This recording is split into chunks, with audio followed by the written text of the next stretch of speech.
Hello everyone. তো আজকে হচ্ছে চৈত্র সংক্রান্তি, তাই জন্য ঘুম থেকে উঠে এখানে বাবা সব বাজার করে নিয়ে এসেছে। আর গাছ থেকে দুটো কাঁচা আমও পাড়া হয়েছে, যেহেতু ডালে দিয়ে আজকে খেতে হয়। আর তারপরে এখানে গাছে অনেক সুন্দর সুন্দর কয়েকটা লঙ্কা হয়েছিল, তো এগুলো একটু দেখালাম। আর ঠাম্মা এখানে বসে গিয়েছিল সবজি কাটতে খুব তাড়াতাড়ি, কারণ আজকে ভোগ রান্না হবে ঠাকুরের জন্য। তো এখানে সব কিছু সুন্দর করে কেটে কেটে রাখছিল। আর আমি এদিকে চলে গিয়েছিলাম স্নান করে পুজো দিতে।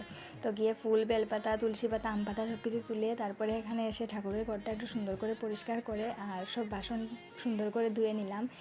তো খুব ভালোই লাগে ধুয়ে সুন্দর করে দিতে সব কিছু। তারপরে এখানে পুজো দিয়ে এসে দেখি আমার খরগোশ কী সুন্দর আরামসে ঘুমোচ্ছে, সবাই কাজে ব্যস্ত, ও শুধু ঘুমোচ্ছে। আর এসে এখানে দেখি মায়ের রান্না প্রায় কমপ্লিট, তো মা সব কিছু রেডি করে নিচ্ছে ভোগ। তো আজকে রান্না হয়েছিল ডাল আম দিয়ে, তারপরে হচ্ছে ঘেট, তারপরে পনির তরকারি, কাঁঠাল তরকারি, কুমড়ো দিয়ে কি একটা, তারপরে 5 রকমের ভাজা, নিম পাতা ভাজা, শাক, এগুলো তো আছেই। আর এখানে ভৈরব বাবাকে মা ভোগ দিচ্ছিল, তো আমি গিয়েছিলাম সাথে। আর এখানে আমাদের আজকে নিয়ম আছে আর কি, গঙ্গাকেও ভোগ দিতে হয়, তো তাই জন্য পুকুরে গিয়েছিলাম মায়ের সাথে। তো মা এখানে ভোগ দিয়ে দিল। আর আর তারপরে এখানে এসে প্রসাদ কিনলাম। তো আজকের ব্লগটা কেমন লাগলো অবশ্যই কমেন্টে জানাবে।